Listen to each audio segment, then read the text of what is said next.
E, naturalmente, agradecer ao professor Manuel Sérgio a sua dinâmica até agora e que ela tenha ainda dinâmica até sempre. A minha comunicação é sobre a motricidade humana e hermenêutica da ação motrícia. Portanto, vamos tentar centrar no novo paradigma fundante que a motricidade humana aloca a partir do momento em que o ISEF passa a IFMH. Vamos depois olhar para a hermenêutica como método de estudo da ação motrícia. E isto porquê? Porque é necessário ter também um léxico novo, porque não se trata de ação motora, nem de ação motriz. Estamos a falar de ação motrícia e veremos porquê é diferente. E depois vamos focar-nos na motricidade desportiva para terminar com a gestão multifatorial daquilo que são considerados fatores de treino. A ideia é que esta descoberta do novo acaba por levar a que haja interpretações científicas na base daquilo que nós aprendemos com a passagem do senso comum ao conhecimento científico, com Bachelard e depois com Boaventura de Sousa Santos, fomos chamados à atenção e quem chamou a atenção para isto foi Manuel Sérgio, na altura chamávamos a atenção para estas dinâmicas, que é voltar ao senso comum, mais esclarecido do que o primeiro salto que tínhamos feito. Esta dinâmica de passarmos do senso comum ao conhecimento científico, vencendo os obstáculos epistemológicos, bachelarianos, que são alocados neste trajeto, levou-nos a pensar na vigilância epistemológica, com Bachelard, e levou-nos posteriormente a pensar na dupla vigilância epistemológica que será então necessário manter. E a motricidade humana é um pouco este modelo.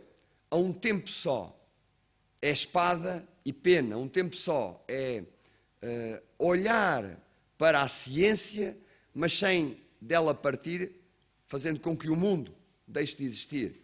E, portanto, voltar constantemente com a motricidade humana àquilo que são os contextos da atividade física, do desporto, da dança, portanto, dos vários contextos que a motricidade humana afeta do ponto de vista positivo. Nós temos modelos representativos das realidades e o elogio da dupla vigilância epistemológica acaba por ser aqui um aspecto central que eu vou tentar dar continuidade. Em Portugal, em 1989, institucionaliza-se a passagem do ISEF à IFMH e, assim, da educação física à motricidade humana. Há a mudança desse nome, de uma instituição, e eu recordo-me dos colóquios que foram organizados pela Associação de Estudantes. Aliás, um dos primeiros livros onde saiu qualquer coisa publicada por mim foi com o professor Manuel Sérgio, e o capítulo era Quem tem medo da epistemologia? Estou-me agora a recordar que o professor Manuel Sérgio disse, vamos lá escrever isto. Quem tem medo da epistemologia? Foi assim que finalizámos o ciclo de conferências, que na altura estava muito efervescente dentro do ISEF, estas temáticas, não é? E estou aqui entre professores que foram aqueles que me ensinaram a refletir. Estou aqui entre o professor Gustavo Pires, que também foi meu orientador de doutoramento, e, portanto, que me ensinou, a primeira vez que o professor Gustavo Pires me ensinou alguma coisa, foi dizer, Bel, vai lá ter aquilo das informáticas, pegas lá a minha conta e depois ensinas-me aquilo que os tipos te ensinarem para resolveres o problema do computador. E eu fui. E tive a oportunidade, ele confiou em mim, fui. E depois não lhe ensinei nada, como é óbvio, porque era. E, portanto, o professor Gustavo Pires, o professor Manuel Sérgio eram pessoas deste calibre, pessoas que se entregavam e que se tornavam vulneráveis ao confiar nos alunos. Os livros, os diversos aspectos que acabam por nos movimentar. A sua tese de doutoramento é para uma epistemologia da motricidade humana, que todos conhecemos. Ele percebe este movimento diferente de pensar e investigar a ginástica, a educação física, já aqui foi referenciado este tema, e o desporto. Outros movimentos surgiram no ensino público com a constituição do Departamento e áreas científicas da motricidade humana e também no ensino privado, portanto não é só no ensino superior público. Portanto, hoje há muitos departamentos que que têm o nome de motricidade humana. Tem esses nomes. E tem um pouco a ver também com esta influência de Manuel Sérgio. No Brasil, quase em concomitância com a FMH, é assumida a motricidade humana fruto de contactos fortes com Manuel Sérgio. Em Espanha, podemos afirmar que em 2004 existe a consolidação da mudança do objeto de estudo da educação física para a motricidade humana, depois iniciada em 93. Na verdade, no livro branco relativo ao título de grado em Ciências da Atividade Física e Deporte, define-se o objeto de estudo é a motricidade humana. É interessante que um país muito pequeno como a Espanha consiga fazer livros brancos e um país muito grande como Portugal tenha mais dificuldade disso, mas é natural que isso aconteça e, portanto, este trabalho de 2004 acaba por ser também um reflexo daquilo que é a obra de Manuel Sérgio, aquilo que é a obra de um homem que pensou a educação física para além do simples físico. Já lá iremos. Então, temos um novo paradigma. Sociedade Internacional de Motricidade Humana, a Rede Internacional de Investigadores em Motricidade Humana, que já aqui foram evidenciadas, acabam por também refletir este corpo mais institucional das pessoas. Eu gostava agora de me focar nas dinâmicas que têm a ver com os termos que acaba a motricidade humana por trazer como novos termos para nos organizarmos metodologicamente. Um deles é como é que se traduz para inglês? Human Kinetics? Cinesiologia. Lá estamos o paradigma do biodesporto outra vez, não é? Portanto, a motricidade humana, quando é criado, não tem nada a ver com o Human Kinetics. E é hoje traduzido o nome da Faculdade de Motricidade Humana em algumas publicações, é traduzido como Human Kinetics. Mas é uma crítica, não é? Não pode ser. Motricidade é traduzido em alguns dicionários de língua portuguesa como motivity. Não é traduzido depois como motricidade, energia cinética, não é bem o que se pretende, não é? Motive, como adjetivo, é motor, motriz, que produz movimento, respeito tanto ao movimento, como substantivo móvel, motivo, razão, causa. É sinónimo de motivo, mais ligado à dimensão psicológica também. Manuel Sérgio, desde 87, tem uma clara interpretação do que é a motricidade. E ele foca-se em não se confundir com a motilidade. A motricidade excresce, não é? A motilidade não excresce a faculdade de execução dos movimentos que resulta da contração de músculos lisos ou estriados, que já aqui foram evidenciados, e que, na verdade, é aquilo que nós podemos chamar o biodesporto. Está bem? Existe, então, um psicodesporto, um sociodesporto, para parafrasearmos Silvio Lima, na dimensão biopsicossocial, que era alguém que era induzido por Manuel Sérgio, e já que hoje foi falado na sua visão biopsicossocioaxiológica, portanto, dar essa vertente dos valores. E é curioso que hoje aparecem autores como Linhares que não só foca a motricidade no sentido de um termo importante do ponto de vista operacional, mas diz que o pensar é a internalização evolucionária do movimento. Quer dizer que a dinâmica da própria pessoa relativamente à sua motricidade, não no sentido de motilidade, levam-na, obviamente, a ser pensante. É uma grande coerência com o Move-me Logo Existo, de 87, de Manuel Sérgio, mas este Move-me é de motricidade, mais motricity, do que de motilidade. Este novo paradigma leva a que se negue o human motion, human movement, human kinetics e, de certa maneira, os seus derivados, cinesiology, etc. Portanto, estes termos são claramente mais biológicos e não são, no âmbito da esteira que se pretende, suficientemente multidimensionais.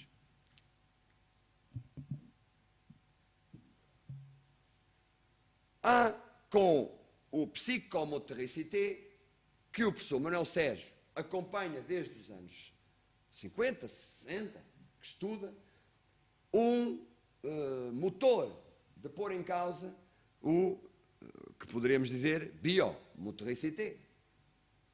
E, nesse sentido, esta dinâmica que depois com Parlevá também é acompanhada no sentido da sociomotricidade, aparece como o pano de fundo para que a motricidade humana surja como uma resposta que outros tentaram, mas não conseguiram. E é nesse sentido que nós ficamos nesta primeira apresentação do que é que eu acho que produz o novo paradigma, é, digamos, a síntese do biodesporto, do psicodesporto e do sociodesporto emergir a motricidade humana. Que está mais do que, está para além do desporto, como veremos, mas aparece como a primeira conclusão. Esta matriz foca-se então na motricidade humana como objeto de estudo. Eu gosto de começar por aqui. Eu sei que não é objeto de estudo, está para além do objeto de estudo, mas permitam-me começar por aqui. Motricidade humana como objeto de estudo, que depois está em ciências mais do domínio biológico, ciências mais do domínio psicológico, ciências mais do domínio social, a olharem com algum interesse para este objeto de estudo. A frase que eu mais uso desde que me conheço no desporto é "movo-me, logo existo". E devo-a a Manuel Sérgio. Eu sei que ele a deve a outros, é na esteira de outros, mas se nós não tivermos gigantes para podermos subir aos ombros, não conseguimos ver um bocadinho mais além. E, portanto, este "movo-me, logo existo" junta a um tempo pensar, sentir e agir. Portanto, quando se diz "movo-me, logo existo", não é ficar na dimensão do movimento mecânico, é pensar noutro tipo de movimento. É claro que esta separação entre mente e corpo que se move, mente que se move numa outra dinâmica e corpo que se move numa outra dimensão, é uma separação abissalmente evidenciada naquilo que se denomina o paradigma cartesiano. A metáfora do homem-computador é um exemplo, o homem-máquina, é como se houvesse um input e como se a máquina se desligasse, e depois tem que haver decisão, e como se a máquina não tivesse sempre a decidir, e depois tem que haver um output. Dá a impressão que nunca tivemos em outputs, e é mentira, nós estamos sempre com outputs, não é? E estamos sempre com inputs, portanto não há estas fases tão, digamos, determinadas de um para o outro. Portanto, é uma metáfora errada, E a ideia desta separação, de que há uma dinâmica que pensa e que depois responde, é uma separação entre corpo e mente que Manuel Sérgio criticou antes mesmo de António Damasio, que quando evidencia com o seu "sinto, logo existo" este erro de Descartes, nós já tínhamos percebido isso das lições, das dinâmicas que o Manuel Sérgio nos conseguiu ir trazendo. O "movo-me, logo existo" faz com que se identifique como objeto de estudo a motricidade humana, e ela é intencionalidade operante rumo à transcendência. É assim que ela é definida na sua tese de doutoramento, e depois é mais burilada, ou seja, rumo à passagem do virtual, do projeto, digamos assim, ao atual, ao real. O que significa que nós estamos a falar de pessoas que estão em treino, em pessoas que estão em performance, pessoas que se vão preparar para a tal transcendência, aquilo que nós no biodesporto chamamos a lei da supercompensação, não é? Nós temos que supercompensar, síndrome geral de adaptação. Se nós estamos a falar desta dinâmica, fica aqui a questão. Será que não há supercompensação psicológica? Só há biológica?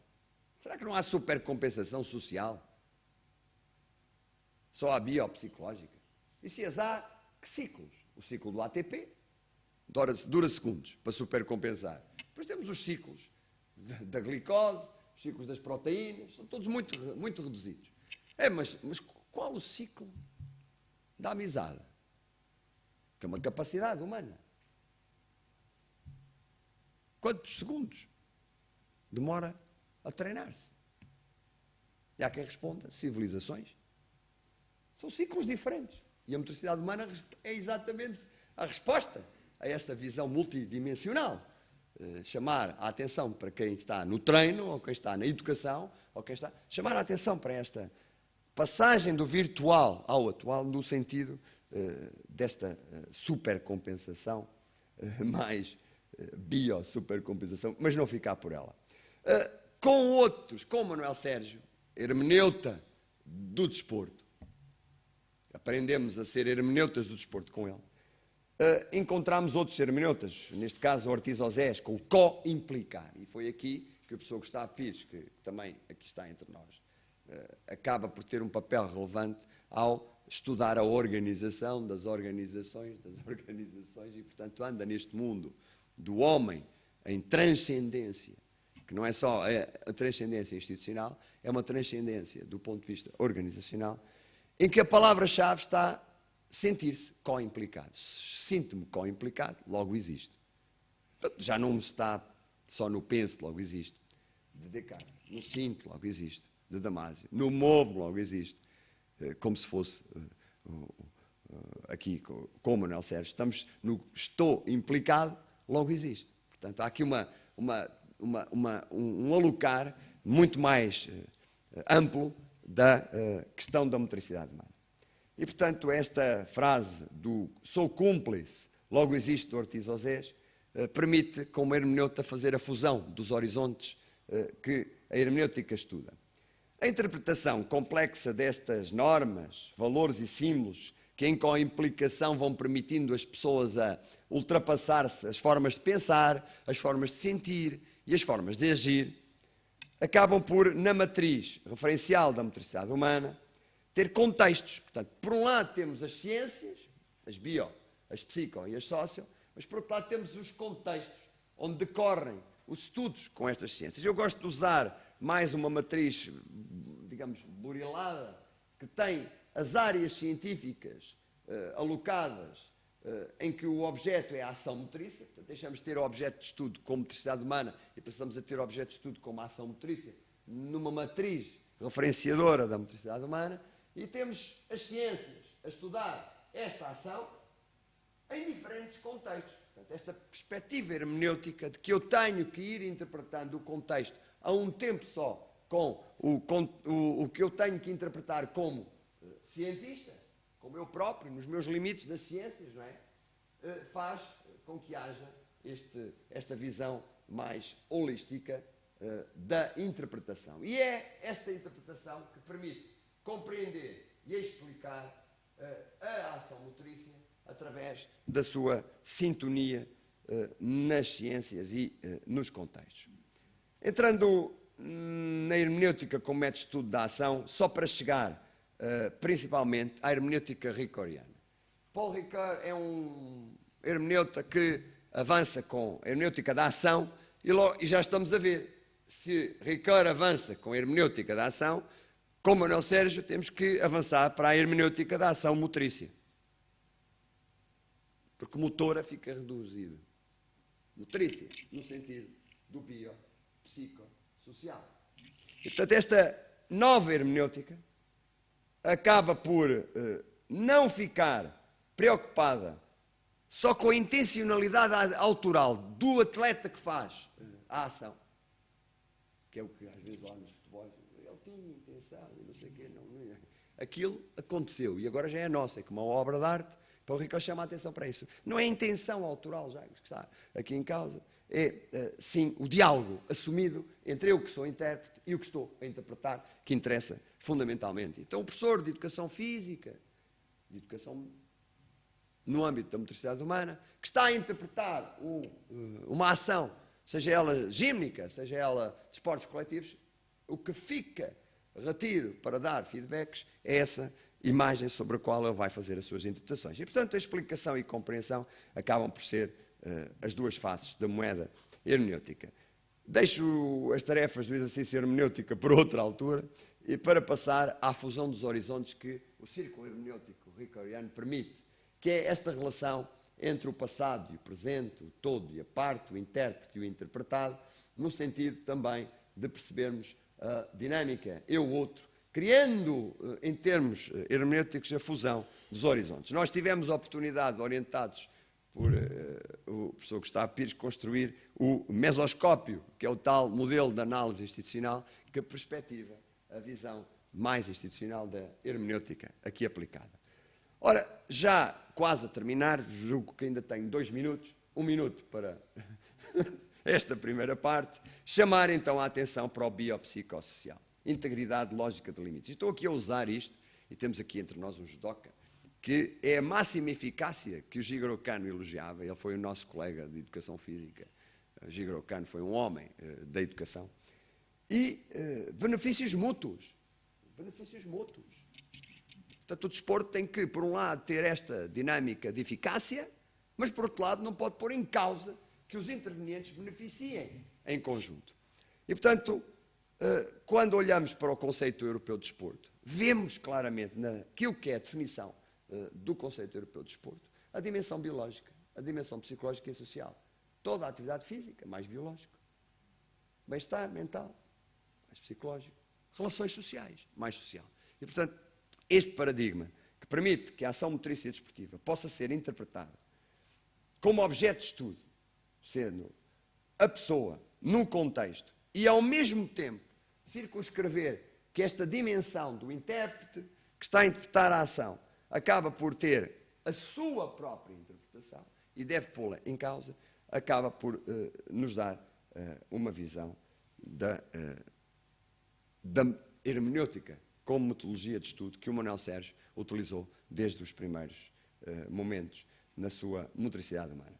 Pronto, falar em motricidade humana é referenciarmos a contextos diversificados no âmbito do desporto, seja ele o mais organizado e industrializado, seja ele mais o pós-moderno, seja ele o não desporto, porque há pessoas que dizem eu não faço desporto.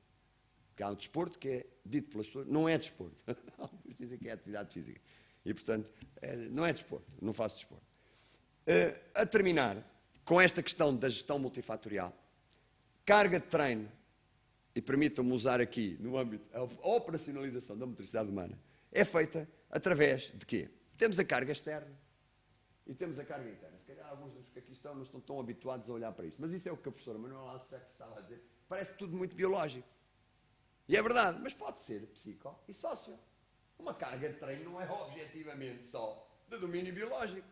Já o professor Noronha Feio, e na esteira de Noronha Feio, o professor Gustavo Pires, chamavam a atenção que a instituição carrega o indivíduo para se supercompensar do ponto de vista institucional e as organizações se supercompensarem. Portanto, há cargas com objetivos, ações envolvidas, critérios de êxito, contextos, que não são só do ponto de vista das intensidades e dos volumes relativamente à dimensão biológica. E os fatores de treino que hoje temos são os 5, não é? Até agora estamos com os 5. Físico, técnico, tático, psicológico e social acabam por ser as zonas onde nós nos centramos em termos operacionais no âmbito da motricidade humana. Portanto, há objetivos mais de domínio biofisiológico, outros mais de domínio biomecânico, bioinformação. E é escolher, como dizia aqui uns tempos o Nelson Mendes, olha, não gosta dos modelos circulares, porque o Celestino Marques Pereira não gostava dos modelos circulares, e disse, eu não gosto dos modelos circulares, ó Sr. Professor. Mas não sabe porque é que eu gosto dos modelos circulares? Disse o Nelson Mendes ao Celestino Marques Pereira. Porque o Celestino Marques Pereira não gosta dos modelos circulares porque um círculo não tem ponta para onde se lhe pega. E ficou chateado, ficou assim todo maluco. E depois o Nelson Mendes, eu não quero saber porque é que eu gosto dos modelos circulares. Então vá, diga lá porque é que gosta. Escolha o Sr. Professor uma das pontas deste círculo e por aí começa. E, portanto, tem um pouco a ver com esta atitude hermenêutica, a relação entre os modelos mais retilíneos e os modelos circulares que eu queria trazer para reflexão e homenagem ao professor Manuel Sérgio. Muito obrigado.